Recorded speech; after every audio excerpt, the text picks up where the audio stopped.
Come, Ray. The one constant through all the years, Ray, has been baseball. Little roller up along first. Behind the bag. It gets through Buckner. Here comes Knight, and the Mets win. Now the 2-1. Line drive to the base hit. Justice has scored a tying run. Green to the plate. And he is safe. Safe at the plate. The Braves go to the World Series. Have reserved seats somewhere along one of the baselines that sat when they were children and cheered their heroes. Gibson swings and a fly ball to deep right field. This is gonna be a home run. Unbelievable! A 3-run home run for Bucky Dent. The Yankees now lead by a score of 3-2. Ladies and gentlemen, Mazeroski has hit a 1-0 pitch over the left field fence at Ford Field to win the 1960 World Series. They'll arrive at your door as innocent as children, longing for the past. The Pope arrived at Yankee Stadium. As one enthusiastic announcer put it, he is standing on second base. Reggie Jackson. Long drive right field. It is led by big World Series. The Blue Jays are World Series champions as Joe Carter hits a 3-run home run. Back and throws. There's a left back. It's going to be, I believe, the Giants won the pennant. The Giants won the pennant. The Giants won the pennant. The 0-1 pitch. A liner off Nagy's glove into center field. The Florida Marlins have won the World Series. The memories will be so thick that I can brush them with my faces. The 1-0 delivery to Fisk. He swings, long drive, left field. If it stays fair, it's gone. Home run. The Red Sox win. And the series is... Lolich fires. Ball is hit high in the air. This should be the series. Freehand waving everybody away in foul territory. Detroit wins. Here's the pitch to Willie. There's a liner straight to Richardson. The ball game is over and the World Series is over. Willie McCovey hit it like a bullet. A line drive right. Baseball to mark the time. The Oakland A's take. I'll tell you what, we're having an earth. Good evening, ladies and gentlemen, and welcome to Candlestick Park for Game 3 of the 1989 World Series. It's been erased like a blackboard, rebuilt and erased again. Frank Robinson, the right-hand batter. Long drive to left field. Way back. It's 65. One out. Base hit loaded, 1 out. Pena in a jam. The Twins are gonna win the World Series.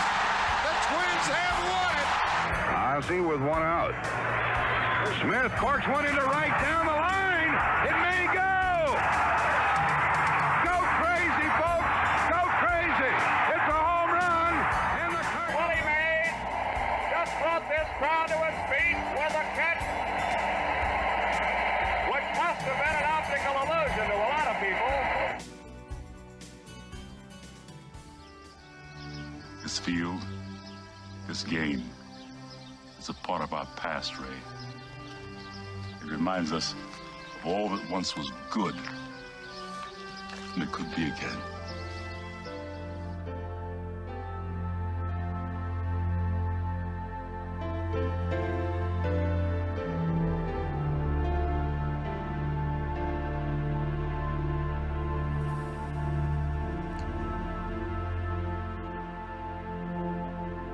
Broadcasted live.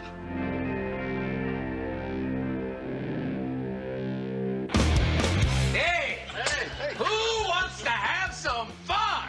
There are balls coming from all over the place. Left field, center field, right field. See, this is the kind of thing, quite honestly, right now, that makes you want to see the Chicago Cubs team lose.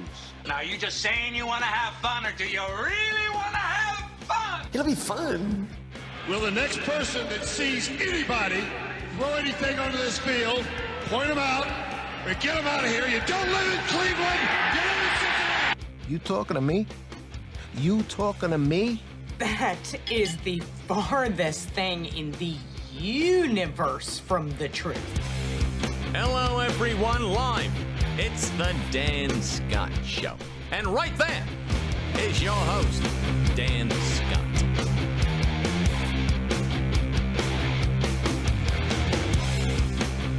Well, good morning, everybody, and welcome to Monday. I am your host, Dan Scott. Good to have you with us as we get the week underway here on a gray, overcast, wet day. But if you're a Furman Paladin fan, it's a great Monday because you're coming off of a fifth consecutive win, a homecoming win, and things are setting up to get very, very interesting down the stretch in the final three games of the regular season.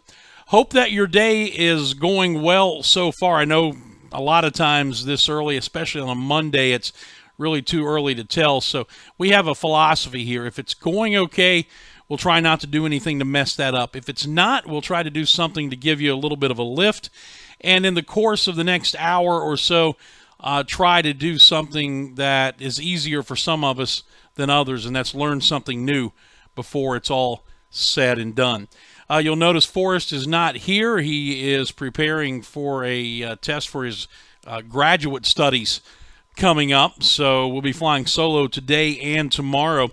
But that's okay because we've got a good show lined up for you today. We're going to be talking about Furman-Mercer and the 28-21 victory the Paladins scored here on homecoming on Saturday.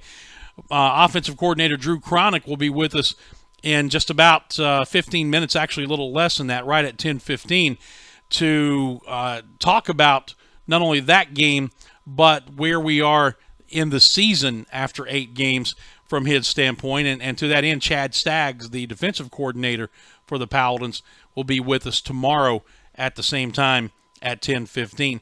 And then it was a big weekend in college football, a lot of moving and shaking in the polls because of some of the results, and it's very interesting, some of the teams that are now ranked and some of the teams that are unranked.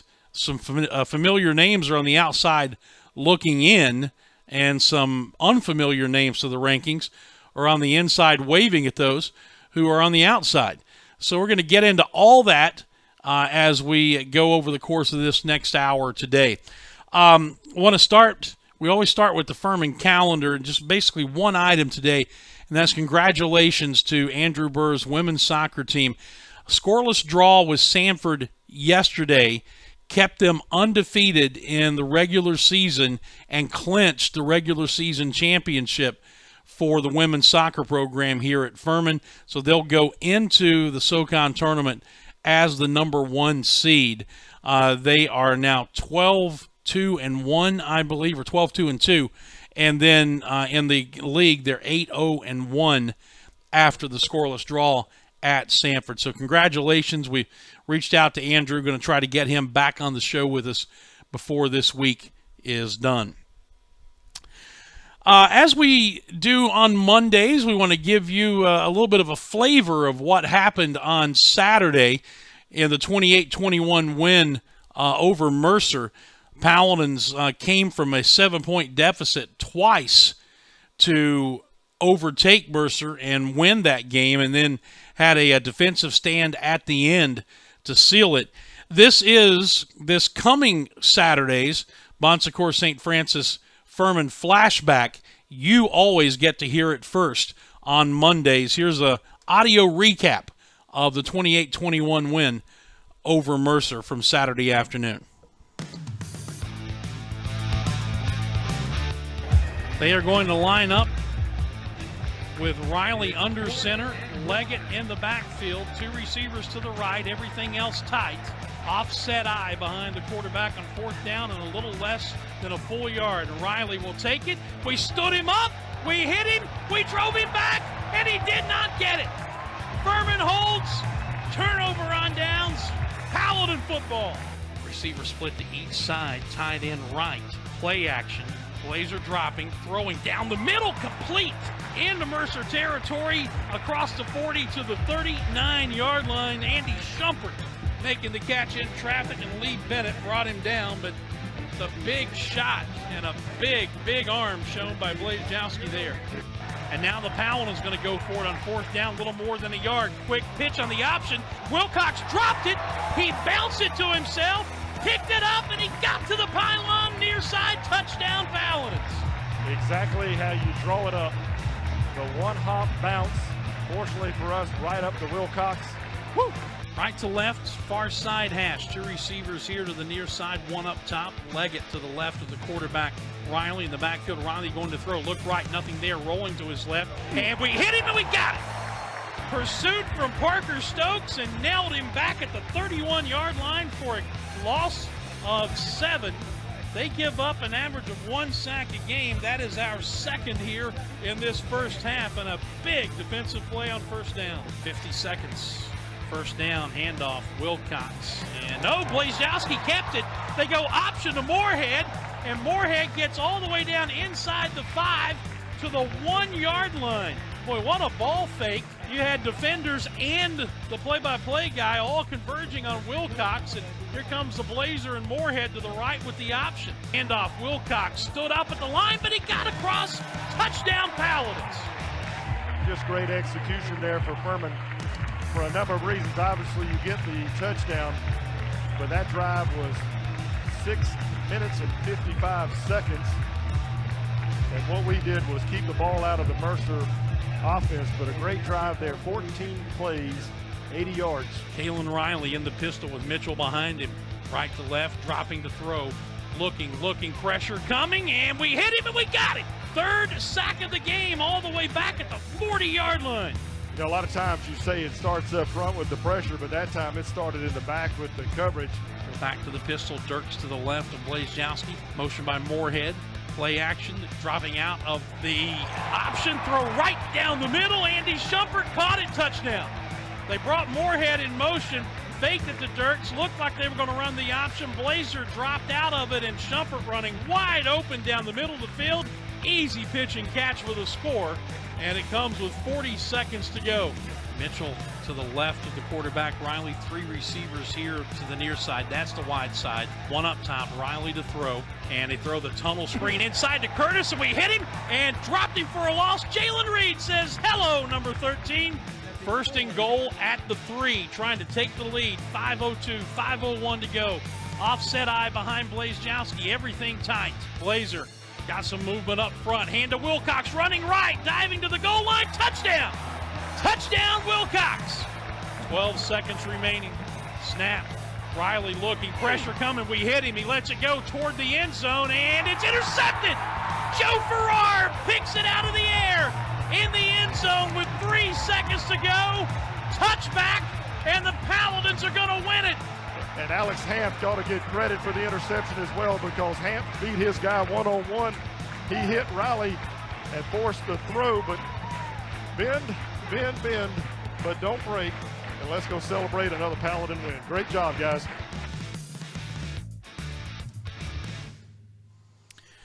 Well, that was fun. You win 4 straight games by blowouts, and as we talked with Clay Hendricks on his show last night, you'll take every game being a blowout. I mean, those are easy to take if you're a coach and sometimes even a broadcaster, but you know that eventually you're going to have to start winning close games. And the only 2 close games the Paladins have been involved in this season were the first 2 games of the year, and they were losses on the final play of the game, essentially, to Wofford and Elon. So it was nice to see this team coming back from a deficit, overcoming some adversity, some at the hands of Mercer, some self-inflicted, getting the touchdown to take the lead, and then being able to hang on and get the big Ferrari interception in the end zone to seal the victory. It was a scintillating performance all the way around, a lot of emotion. And the thing I like about it is I don't know if you paid attention to the background noise on the Ferrari interception more than any of the other highlights, and I know there's music in there as well, because that's what we do in highlight packages like that. But it sounded like a football crowd, if you know what I mean. And it's been a while since you could say that here at Paladin Stadium. We had over 8,000 in the place. Still do a lot better than that, but those 8,000 made a lot of noise. And that Ferrari interception, it sounded like a football crowd. Man, that was fun. And the Paladins win their 5th in a row. We continue to kind of keep a running total and a running chart on where this Furman team is now after 8 games compared to the last 4 full seasons in points scored and in rushing yardage, and it's getting more and more impressive. Now we have scored more points after 8 games than we have in the previous 3 full seasons combined, and not combined, but the previous 3 full seasons. And 2014, remember, was a 12-game season. We scored 282 points. Last year it was 277 in 11 games. In 2015, 231 in 11 games. And in 2014, 210 in 12 games. And we're closing in on the last year that the Paladins made the playoffs, which was a 14-game season in which we scored 318 points. Rushing yards, same thing, 1,824 after 8 games. That's more than the 1,466 in 2016, more than the 1,300 in 2015, more than the 1,555 in 12 games in 2014, and closing in rapidly on the 2,070 rushing yards in that 14-game playoff season of 2013. So this offense continues to do great things, and they put up 182 rushing yards against a Mercer team that was giving up just over 130 coming in to the game on Saturday. So it was a nice performance all around. Offense had its moments, defense had its moments, and the Paladins win number 5 in a row. Now sitting in a 3-way tie atop the Southern Conference with Wofford and Western Carolina, and you've got Samford a half game back. Those 3 teams are 4-1. Samford is 3-1, and Samford, of course, just knocked Wofford from the ranks of the unbeaten. Now, in this 3-way tie, Wofford still has a tiebreaker because they've beaten both Furman and Western Carolina, but still a lot of football to be played. 3 more conference games for those 3 teams. Samford still has 4 conference games. They do not have a bye week heading forward. So that's where we are after the win. How did we get there offensively? Well, the guy you saw walk in the door a minute ago is going to tell us after the break. Drew Cronic, the offensive coordinator, is here to spend some time with us this morning. Show, as always, brought to you by our friends at the Atlanta Bread Company, Cherrydale Plaza, right here just down the road from campus. I always encourage you to stop by, thank Jeff Massey and the folks there for what they've done and stepping up and helping us to get this show going and providing us a bit of a financial base to work off of. The food is fantastic. The people are even better, and we are so thankful to have them on board as our sponsor. You will hear more about them in this break coming up, and then Drew Cronic joins us on the other side. This is the Dan Scott Show, and we'll return in just a moment. Hey, Furman fans, it's baseball season. Here at Ingalls, we know that as you root for the home team, sometimes you want more than just peanuts and Cracker Jack. And while we do deliver on your favorite ballpark classics, we're proud to offer a packed lineup of everything you need to make your next meal a home run. Ingalls, a proud sponsor of Furman Baseball and the official grocery store of Furman Athletics. Go Dins! The Atlanta Bread Company at Cherrydale Point offers a dining experience that will have you coming back for more time and time again. Everything is freshly made on site, including the different varieties of bread and all the baked goodies. And the menu, Atlanta Bread Company offers a wide variety from hot soups and chili to hot and cold sandwiches and paninis. Even breakfast selections topped off with your choice of piping hot coffees. Come see for yourself. You'll love it. The Atlanta Bread Company at Cherrydale Point, proud sponsors of the Furman Paladins and the Dan Scott Show. Looking for a good lunch spot in the Travelers Rest area? The Cafe at Williams Hardware is your place. Williams Hardware has food for the whole family, from the famous Reuben to the barbecue chicken quesadilla and their daily lunch specials, which includes the award-winning BLT on pimento cheese with pepper jelly, served Tuesday to Thursday. Williams Hardware also serves breakfast on Saturdays from 8 to 11, perfect before Furman home game. And don't forget the gift shop, which offers items for anyone on your list. Go see your friends at the Cafe at Williams Hardware, 13 South Main Street in downtown TR. Full menu and operating hours at the Cafe at WilliamsHardware.com. So you've got a busted phone or tablet, screen. Time to get a new device? Nope. Time to give it CPR. CPR cell phone repair at Cherrydale can repair almost any phone or tablet screen on the market and usually can do it same day. In fact, if you have an iPhone, the fix usually takes less than an hour. CPO cell phone repair also can fix computers and gaming systems, both screens and hard drives. And they sell refurbished devices and new accessories. Stop by and see the new owner, Janet Culver, today, and check them out on Facebook. That's CPR cell phone repair at Cherrydale, 864-282-9097. Give it CPR today.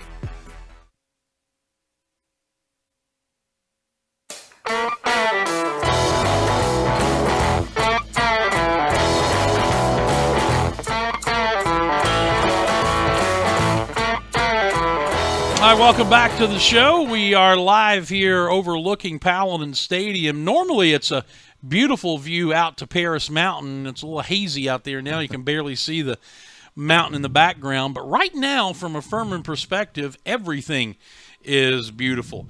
The guy joining us here in studio is the offensive coordinator of the Paladins, Drew Cronic. We try to catch up with he and defensive coordinator Chad Staggs when we can. Chad will be here tomorrow at this time. But congratulations on another win. As we were talking during the break, this whole winning thing is pretty entertaining and quite a bit of fun, isn't it? Yeah, it sure beats the alternative. We've kind of gotten on a streak here, and the kids are getting better, and every week they get a little more confident, and it's fun to see that transformation. Where they really believe, that we can go out there and play well and win, and especially this game, good to get have a close game in the fourth quarter and figure out ways to get it done. You walked in the door as we were kind of putting a wrap on the wrap-up of the weekend and was going through this graphic. This is pretty impressive stuff, what the offense has been able to do. Just looking at these two simple categories, points scored and rushing yards, because as you can see from especially the three previous years, that's been a tremendous challenge here at Furman, and what you guys have done through 8 games, you've already surpassed the last 3 full seasons. Well, we've made a commitment, to running the football, and we're continuing to get better. It's hard to compare, other seasons in my mind, because this is a different team and has obviously a different style, but we've been able to, obviously we've been blessed. We have 2 big running backs that can pound it up in there, and that opens up a lot of other things. Our quarterback is a guy who can do a lot of things. He can run some option and hurt you with that. He's not going to just kill you with his legs, but he runs good enough to hurt you. And then, he's got a very talented arm and makes good decisions, competes. I thought he really played well. And then we have some weapons on the outside that we can throw to. Obviously Andy Shumpert comes to mind, just having a big year, and it was good to have Thomas back, and Logan, has made a lot of big plays, Logan McCarter, and so it's been the ball moves around, and I don't think you can key in on one guy maybe because a lot of different kids are capable of making plays. Yeah, you say it's kind of hard to maybe compare previous seasons, compare styles, but one thing you can compare is results. And when you look at those end results, points scored, rushing yardage, and most importantly, wins, right, there's been a tremendous uptick. Sure, and in this business, you're always as good as your last game. So we've got to keep playing well and keep improving and finding ways to win games. There's with Wofford losing, we have a lot of things in front of us. If we can just, we don't have to rely on anybody else. If we go play well and win games, we can be a champion. That's what we want our kids to understand. But the only way we can do that is to go have a great practice today and to take a step forward and get ready to play Western Carolina. But there's a lot of positives out there, and I think our kids see that, and it's great to be in the hunt. As Coach Hendricks always says, we're in the hunt, and that's where you want to be. I want to interrupt the football talk for just a moment, because you and I were talking right before the break, and SoCon John asked a question, and you've been public about your son's recent surgery. You tweeted it out. So tell everybody how Noah's doing and that whole process that you guys went through. I know it was a little nerve-wracking, but it turned out it was a successful surgery. Well, Noah's a a really neat little boy, and he's been a blessing in our lives. When he was born, he had a stroke, and he has cerebral palsy, and so a lot of physical handicaps. And here in the last 6 months or so, his spine had really gotten curved, a scoliosis type thing, where his spine had really gotten curved, and so we had to go and do some surgery and straighten that spine out and put there's all kinds of hardware in his back, screws and metal and all that. But it's unbelievable. He's 3 inches taller now, and he's straighter. He's looking good. But it was a tough surgery, and we were dreading it, and because you don't want nobody wants any of their children to ever have to hurt, have to go through hard things, but man, we were covered in prayer, and it just went as good as it could possibly go. So I appreciate everybody's thoughts and prayers there, and I mean, he's looking good. It's going to take some healing. But I'm sure I'm glad to have that behind us and see him doing so well. Yeah, now he's going to be a lot of fun going through airport metal. No doubt, he's going right? to set up all the beepers and all that. So, but man, what a blessing! I think it's made me a better man. He's made me a better man. My wife and our family, just he is so important to us, and it's been a major blessing for us. Well, you did have a whole lot of people praying for you. The day when you tweeted out that he was getting ready to go into surgery, and we're just so happy that those prayers were answered. Absolutely. And looking forward to seeing him back here. Absolutely, we'll get him up here in the press box and let him watch the game. There we go. All right, let's go back to football now. Clay hinted last week that we would maybe, quote unquote, see a little bit, quote unquote, of I formation this week against Mercer. We saw a lot of I formation this week against Mercer, and spent a good deal of that time handing it to the fullback and running straight ahead. Sure, and if you really go back and look at it, we threw the ball a good bit out of the eye as well. But the eye, sometimes gives you some things where you don't have to run motion, and more of a static type thing. You can put both the big backs in there at the same time and run up in there. You can still run your fullback runs, and then you have your play actions and things off of there. So it's just you try to do something a little different, each week, and so this week we threw a little eye at them, and how much it helped us. I don't know, but sometimes just jumping in something different just gives them something else to think about, but I think I'm sure we'll see some more eye in the future. Well, we didn't see a lot of the misdirection. We didn't see a lot of the attacking the edge, and if I'm not mistaken, that's because of what Mercer was doing to try to attack you on the edge. Well, there's some different things. Kind of the game within the game is when you're running some things where you're reading options and you get different looks and you get different blitzes. Sometimes the defense dictates, that you hand it off up in there a little bit more. And I thought, Mercer did a good job of saying, we're going to give you, a little more of the stuff inside, and I think they were, obviously we've had some open guys this year, and I think they really wanted to make sure we just didn't get a cheap touchdown, through the air, but every once in a while we were able to get that thing read and get it pitched and get it out there to, Darius or somebody in space, and when we were able to do that, we had some big plays, and then, we finally were able to hit, Shumpert kind of shows up every game, somewhere in some type of deal, and he was able to come down the middle on one of those fakes and catch a pass. And we talked earlier in the season when he moved from the wide receiver spot to the tight end spot, potentially the matchup problem he can be for opposing defenses, and that's really turned out to be the case here as a senior making that move, and he's provided this offense with another weapon that it didn't have. Sure, and he is an extremely intelligent kid. I mean, you can ask him to do a lot of different things. He's tough. He's a competitor. But he gives you something. He's long, he's just a big target running down through there, and people don't realize how fast he is. The ability to move him around and hide some things and use him as a blocker and then be able to maybe run him by people, he's been a great weapon for us.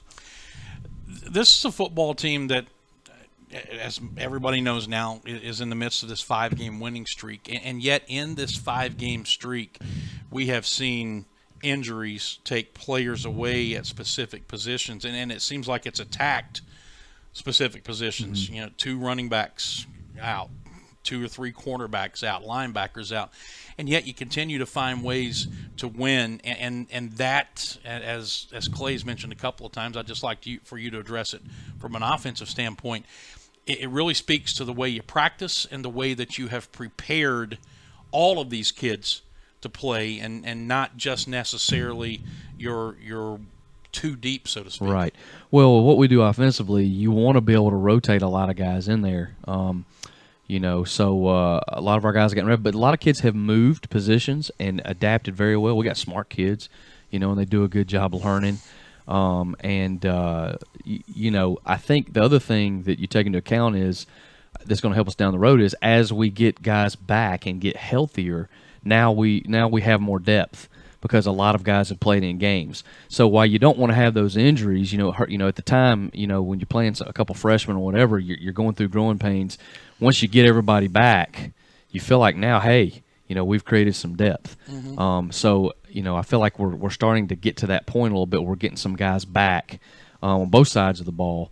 And maybe that helps you down the stretch to have a lot of guys who played. Yeah, and you're throwing a halfback option pass with a kid who has played very little football for Furman this year. Yeah. Avery Armstrong, and I'll tell you, Avery has gotten so much better. We moved him from quarterback out to our flanker position and moved him around. He had to play a little bit of that tailback for us this past week, and he has really done a good job. And he's had a couple. I think he.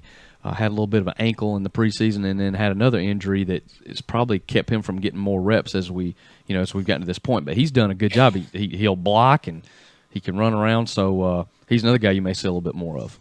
Yeah, if he's a former quarterback, read defense a little bit better because we had a guy wide open on the other side, and he threw it to the guy who was covered. I tell you what, on that one they actually they ran a blitz on us, and the one we thought was going to be the one wide open, they saw him and turned the other guy loose, So, but we did get a positive play. We got an interference call out of it, so it worked out. This is Drew Cronic. He's the offensive coordinator here at Furman Paladins, a 28-21 win over Mercer on Saturday, win number 5 in a row. Now, 5-3 overall, 1 win away from guaranteeing a winning season, which is one of the goals along the way, not the ultimate goal, but one of the goals along the way, and now 4-1 in Southern Conference play, tied atop the league with Wofford and Western Carolina. The previous 4 games have been blowouts. Mm-hmm. And so here we are in a close game. And as we kind of talked about before, the 2 closest games we've played were the first 2 games of the season, lost both of those in the last play of the game. Mm-hmm. From your standpoint, how important was it to be in another close game and for these kids to win one?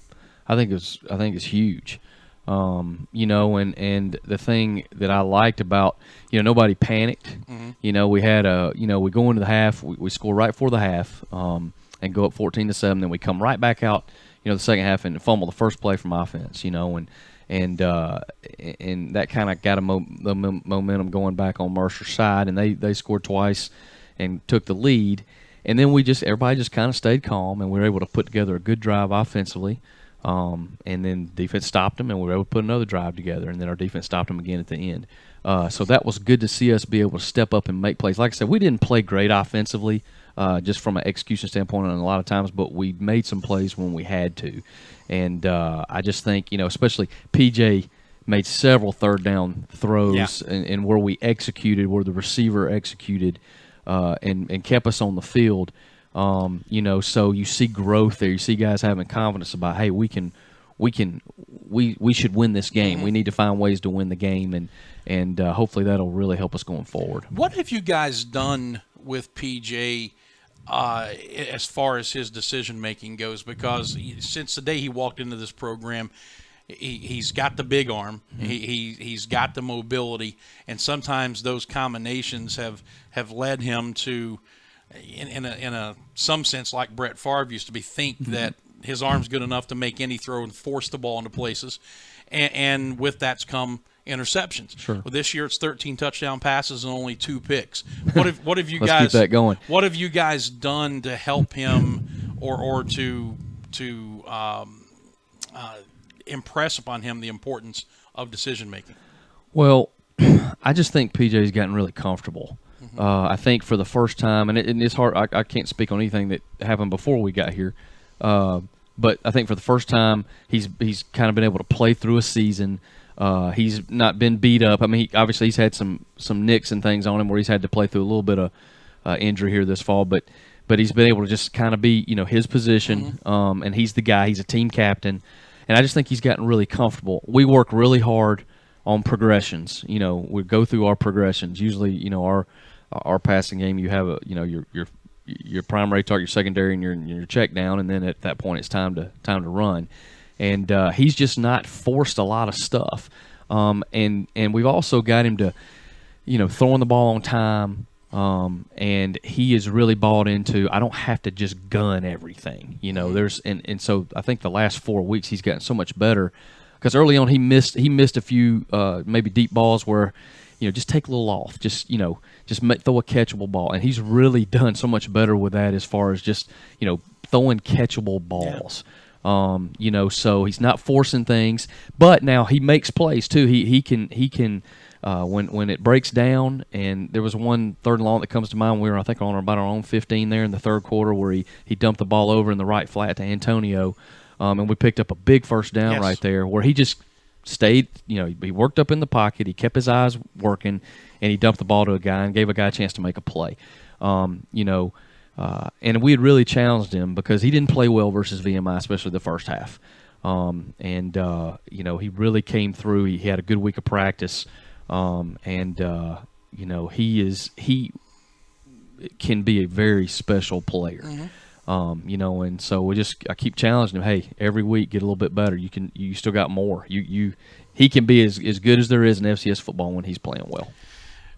The biggest difference in this offense, I think, from the first 3 games through these last 5, and you touched on it just a minute ago, is in those first 3 games we left an awful lot of big plays in the passing game out there on the field. And here in these last 5 games, more often than not, we've hit those big plays. Yes, sir, absolutely. And you're not going to hit them all. You know, you take your shots and you try to take calculated, you know, risk on some of those things. And you know, obviously, you know, I'm sure a lot of people are like, why do you hand it off up in there to that fullback so much, you know, and a lot of that sets up some of those, you know, open receivers too. So you want to get them as open as you can, but everything's not going to be wide open. And you know, we talk about, you know, if we throw a fade out there, if we can bat, you know, 40% on a fade, that's a pretty good percentage. You know, so hopefully we can continue to have success in the passing game. I think PJ's, you know, what is he, top 3 in the country in efficiency, and I don't know if he's still leading the country in yards per attempt, but he's up there pretty high, and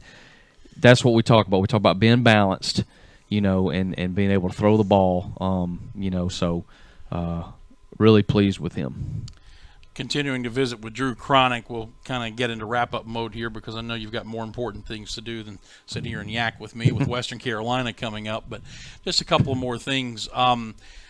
Back to Saturday, you get the ball up 28-21 with about 2 minutes and 50 seconds to go. We are at our own 46-yard line.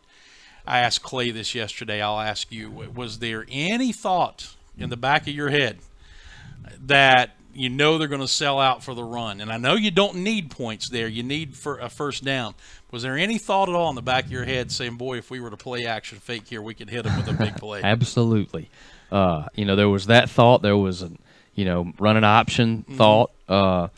You know, there was a lot discussed. But I think when it came down to it, we felt like, first of all, our defense, you know, really is playing well. Yeah. You know, so you didn't want to give them anything stupid right there, anything dumb. Just, you know, put your ball on the ground or have a, you know, ball get tipped up in the air and get picked off, you know.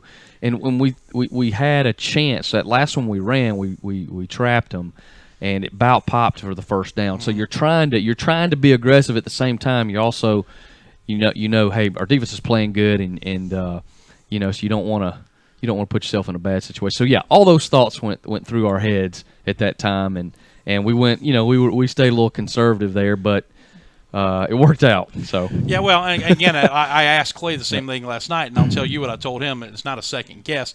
It's just why I could probably never be a head coach, because that's the kind of thing I would do regularly, Sure. and I'd get fired when they backfired a lot. And next time in that situation, you never know. We We may go crazy right there, you know. Well, what was funny when I asked Clay about it, I phrased the question the same way. Was there any thought about it? And his response was, there might have been some thought about it, but there wasn't a whole lot of discussion. Well, you know, he's an old offensive line guy. He's going to kind of lean towards that direction, which was just exactly the right thing to do in that situation. So because you punted it, pinned it back, and right, and you have the luxury of knowing they've got to get into the end zone. Well, you know, if you give the ball to somebody with a minute and a half to go with no timeouts, and they got to go pretty much the length of the field, that's really tough. And have to score a touchdown, you know, with a freshman field goal. quarterback and all those things. And they got, I mean, the kid made some plays there and got him down there, but our defense got it done. How's the communication between coaches? That's been kind of a running thing we've talked about a little bit this year. It is something that you guys have had to develop on the fly because as a unit you've not worked together before. Right. Where are you now after 8 games as opposed to where you were after 1 game? I think it's good. I mean, you know, most of that communication happens between series, where. But are you starting to think? I think now? so, and to be honest with you, there's a lot of things new about what we're doing for all of us. Okay, you know, so you're trying to get. You're trying. I want to hear George's thoughts. You know, in the press box, he can see, you know, what the secondary's doing, and get a feel for, you know, what might be getting ready to be there in the passing game, and you know, how they're playing the perimeter. You know, there's a lot of information gets passed along, and you know, so calling plays is so. I mean, that's a group effort. You know, and bottom line is, it ends up coming out of my mouth, but it's a group effort where you're gathering information and you're making group decisions, and a lot of that has already been done before the game even starts with what you want to do situationally. Yeah. And I'm starting to get it. You know, the more we play, the more I, you know, is getting a feel for what Coach Hendricks wants to do. You know, running the ball, because the bottom line is, you know, he's in charge, and you know, you want him to feel comfortable with what you're getting called out there. So you're just trying to, especially in between series, you're trying to get a lot of information about what do you think, what are the 2 or 3 things we really like right here, and then you just try to mix it up and keep them off balance. As an offensive coordinator, I know there's a little bit of a conflict. You can see things better from upstairs, but you can get the feel for your players when you're down on the field. So how valuable is it with you down in the field to have not just anybody up here, but to have George Quarles and what he brings up here being the eyes? Well, that's you know, one of the reasons I feel so comfortable being on the field. You know, we did one of the scrimmages early in the season. I was in the press box, and I just didn't feel like the communication to the players was you know, is good. And I'd been on the field the last 2 years as a head coach at Reinhardt. So I'd already, you know, felt pretty comfortable doing that. So, yeah, there's no doubt me being down there knowing I can, you know, that George is seeing stuff and you can trust, you know, what he's telling you. That is a big confidence boost for me, because it is harder to see from the field, but the communication, getting who I want in the game for a certain play or whatever it's called with the guy signaling in, or just getting the feel for the kids is better on the field.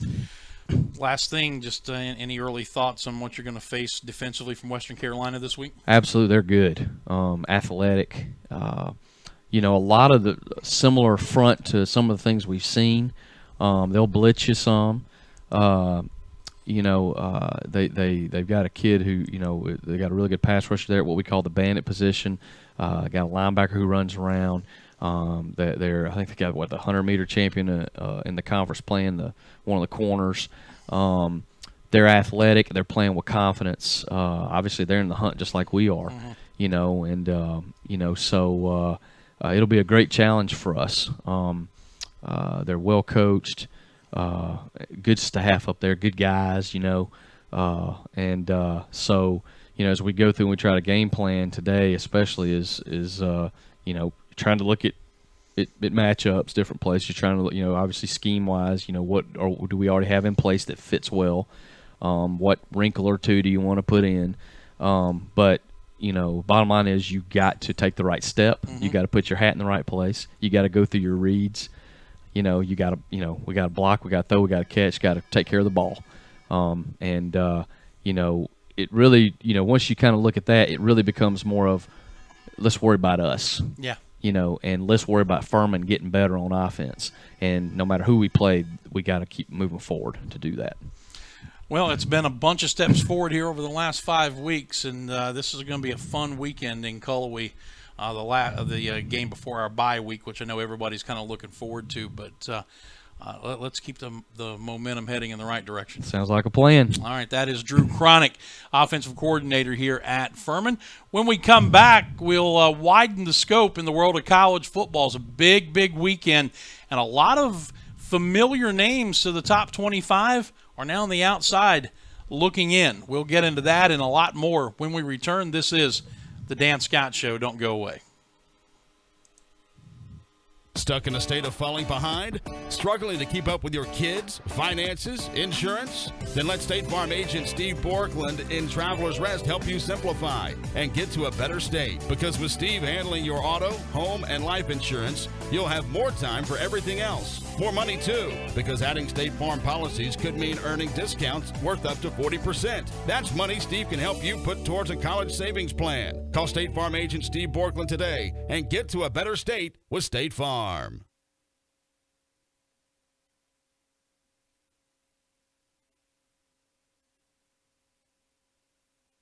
Looking for a good lunch spot in the Travelers Rest area? The Cafe at Williams Hardware is your place. Williams Hardware has food for the whole family, from the famous Reuben to the barbecue chicken quesadilla and their daily lunch specials, which includes the award-winning BLT unpimento cheese with pepper jelly, served Tuesday to Thursday. Williams Hardware also serves breakfast on Saturdays from 8 to 11, perfect before Furman home game. And don't forget their gift shop, which offers items for anyone on your list. Go see your friends at the Cafe at Williams Hardware, 13 South Main Street in downtown TR. Full menu and operating hours at thecafeatwilliamshardware.com. Say you've got a busted phone or tablet screen. Time to get a new device? Nope. Time to give it CPR. CPR Cell Phone Repair at Cherrydale can repair almost any phone or tablet screen on the market and usually can do it same day. In fact, if you have an iPhone, the fix usually takes less than an hour. CPO Cell Phone Repair also can fix computers and gaming systems, both screens and hard drives. And they sell refurbished devices and new accessories. Stop by and see the new owner, Janet Culver, today and check them out on Facebook. That's CPR Cell Phone Repair at Cherrydale, 864-282-9097. Give it CPR today.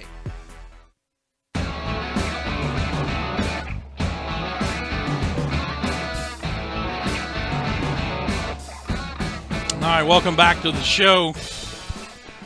Monday, wrapping up a weekend, and our thanks again to Drew Cronic. We've recorded that interview, and we'll be putting it out on all of our social media after the show is done. Not often you get a coordinator from a D1 program willing to come up and give you what turns out to be about 25 minutes during a game week, so we really appreciate that. And tomorrow, Chad Staggs will be with us, defensive coordinator. He'll be joining us right around the 10:15 mark as well, and we'll get the propaganda from the other side of the ball, if you will, and we're very much looking forward to that. Forrest will be back with us on Wednesday. That's when Dave Glenn will be here. And we'll continue with kind of our regular weekly format moving forward, which will include college football picks on Thursday, and Friday a chance to chat with the voice of the Western Carolina Catamounts, Gary Ayers. Or we may, no offense to Gary, I may instead go to my buddy Daniel Hooker, the sports information director up there, just because it's always good to get a chance to chat with Hook. Before we continue, let me remind you about our good friends at Hall's Chop House, located downtown Greenville, the Greenville Steakhouse. You want a top-quality cut of meat? Allen Brothers Prime Steaks out of Chicago. You're getting top-quality cut of meat. They're open 7 nights a week for dinner. They're open for brunch on Sundays. They have live music all of those times. And they have meeting space available to take care of any of your holiday needs or anything else. You got a Christmas party coming up, you got a corporate event, they have the rooms and the space to take care of it. So it's really a win-win combination for you. Fantastic food, great location downtown, and all the space you need for your event. I would highly suggest you go see Hall's Chop House here in Greenville, the Greenville Steakhouse. And if you happen to be in Charleston, I'll just put a plug in for the original Hall's Chop House down in Charleston. You can visit them there as well. All right, in the world of college football, beyond the league, well, let's first of all, let's take a look quickly at the Southern Conference, because as we mentioned, the scoreboard from this weekend has really shaken up things to a certain degree, because Wofford gets beat for the first time in not just league play, but for the first time this season, after finding ways to win close game after close game after close game all year long. The magic finally ran out, at least for a week, and Samford was able to come up to Spartanburg and knock off the Terriers 24-21. Elsewhere in the league, Citadel got back on the winning side of things with a 20-14 win at Chattanooga, and Western Carolina a 26-7 win over VMI up in Lexington. VMI continues to be winless on the season, now 0-8 and 0-5, holding up the rest of the league. So at the top of the league right now, it's Furman, Wofford, Western Carolina, all at 4-1. The Paladins are 5-3 overall. Western 6-2. Wofford 6-1. Furman with the league's longest winning streak, currently at 5 games. Samford, who is a half game back of that trio at 3-1 in the league and 5-2 overall, they've won 3 straight. Mercer's now 3-3 in the league, 4-4 overall. The Citadel 2-3 in the SoCon, 4-3 overall, and then ETSU 1-3 in the league. Chattanooga 1-4, VMI 0-5. None of those teams are above 500. ETSU's the closest; they're 3-4. Chattanooga 1-7, VMI 0-8. So you've got that brewing in our conference. The FCS polls come out a little bit later today. We'll have those results tomorrow and have some thoughts on that. Interesting to see where the Paladins land, if they are able to crack either of those polls or what their vote total looks like as you move forward. But wanted to take a broader look at the world of college football, and you'll forgive me here as I'm trying to find something that I should have already had up. But it was a pretty intense weekend. And think about this. The new polls are out. We're going to look at those in just a moment. But Florida State, Florida, Michigan, and Texas, big names, all accustomed to being in the top 25. Texas has had some issues in the last few years, but still, I mean, that's one of those college football names. They're all outside the top 25. And in the top 25, Iowa State, Memphis, Central Florida, South Florida, and NC State. So it's a bit of an upside-down look at the current top 25 polls, if you will. And you think about Central Florida, just think about this. This is a team that 2 years ago Furman beat in Orlando. They were winless that season, and now they're undefeated and in the top 25. Iowa State, who would have ever thought that the Cyclones would be pushing towards playing for a Big 12 championship? And yet that's a very real possibility. And then, South Florida, they have had their moments in the sun in recent years. And North Carolina State, having easily its best season under Dave Doran. They lost that game to South Carolina at the beginning, and they have won everything since. And if Clemson does not stumble this week against Georgia Tech, then the game November the 4th at North Carolina State between those two is going to decide the Atlantic Division champ and who goes on to play for the ACC championship. That's where North Carolina State is really into uncharted territory for their program, at least in recent years. But some of the other big scores from the weekend, Oklahoma State and Texas, we thought that was going to be a high-scoring affair. Did we not? We talked about it here on Thursday. How about Oklahoma State winning at 13-10? Alabama rolled over Tennessee 45-7. Central Florida, as we said, stayed unbeaten with a 31-21 win at Navy. Oklahoma was down 21-10 to Kansas State, came back and eked out a 42-35 win in that game. Notre Dame punished Southern Cal 49-14, and Penn State beat up on Michigan 42-13. And again, I just can't help but think how bad that score would have been had Penn State had access to Michigan's too deep.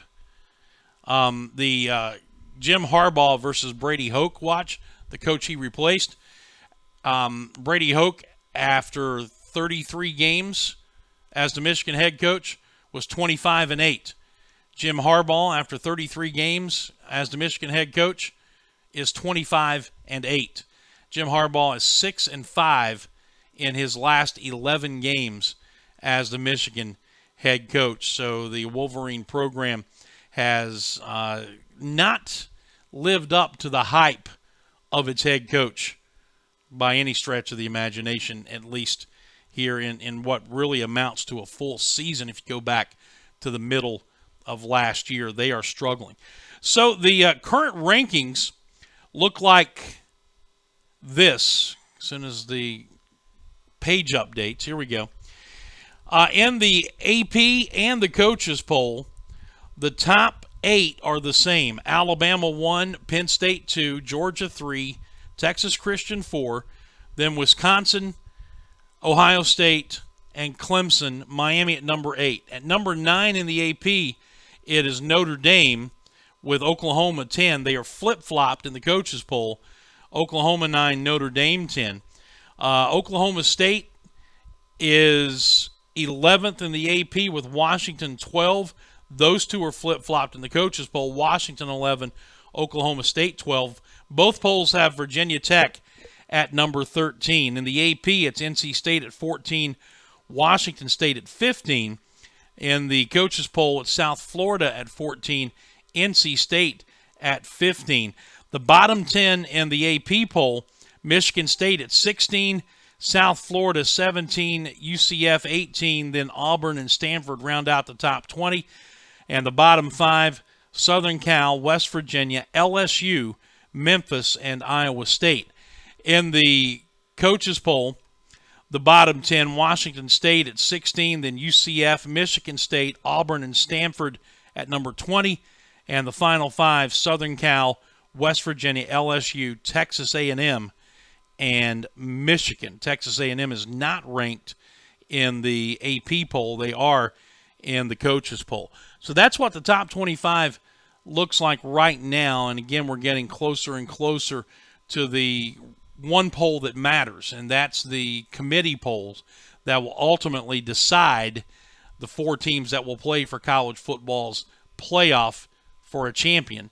But the way things are standing right now, the top 8 in both of those polls are exactly the same, and that's where your list of prime suspects are going to come from. I mean, Notre Dame at number 9, they still have a lot of work to do.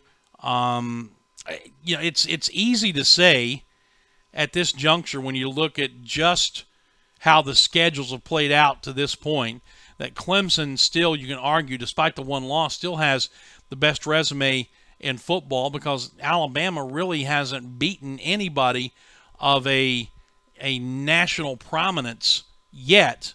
And we know Clemson has 3 top 15 wins, had all of those in September. Had the stumble, and we'll see how they react after the off week following the loss to Syracuse. Syracuse then goes down to Miami.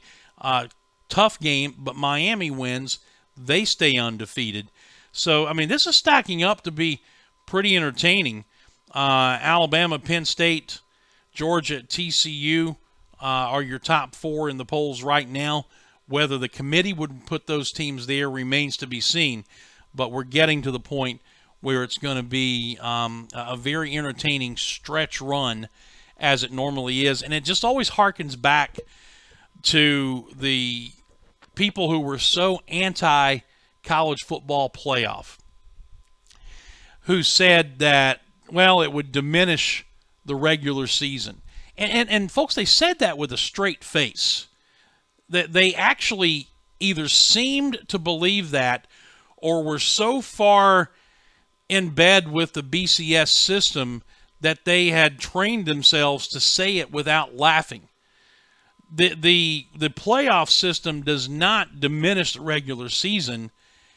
It enhances the regular season. I mean, you get to the halfway point of the year, and every single game starts taking on added importance. And when that playoff system advances or expands from 4 to 8, which it'll have to do sooner rather than later, it's going to be even more entertaining heading down the stretch. So for those people who said that, you were full of it then, and if you still believe that, you're full of it now. It's been a tremendous boost to college football, as we all knew it would be. And you know, I can recall probably 10 years ago, and that's no exaggeration, when I was on the air at the Clemson station, saying that, you know, the playoff system is viable. There's a way to use the current bowl setup as part of that playoff system, and college football would be much better off for it. Now, I'm no Nostradamus, but it was just easy to see that a playoff was inevitable. It was going to come. There was too much momentum building, and that it was going to be financially a huge moneymaker for everybody involved. And I think, you know, once they get the scheduling straightened out, where they're not playing championship semifinal games rather on New Year's Eve, and they've got a New Year's Day semifinal, and they've got the championship game a week later, which is coming. They'll have everything heading in the right direction. And wouldn't it be nice? Wouldn't it be really nice if you had an 8-team playoff and you had all 4 of those games on New Year's Day, and New Year's Day was incredibly super relevant again? Wouldn't that be fantastic as a college football fan? Because remember how relevant New Year's Day used to be? Well, it can be that way again, and hopefully it will be. That pretty much is going to wrap it up for us. We thank Drew Cronic for coming along and spending some time with us today. Tomorrow on the program, his counterpart, defensive coordinator at Furman, Chad Staggs, will be here, hoping that Andrew Burr is going to be able to join us maybe tomorrow as well to talk about the women's soccer program winning the regular season SoCon championship and going into the tournament as the number 1 seed. And we've got all that ahead here this week in the early portion of the week. Dave Glenn on Wednesday, and then the regular schedule moving forward. But again, our thanks to Coach Cronic for being with us. We look forward to being with you tomorrow, same time and same place. Until then, I'm Dan Scott saying God bless you, and so long, everybody. We will see you tomorrow morning.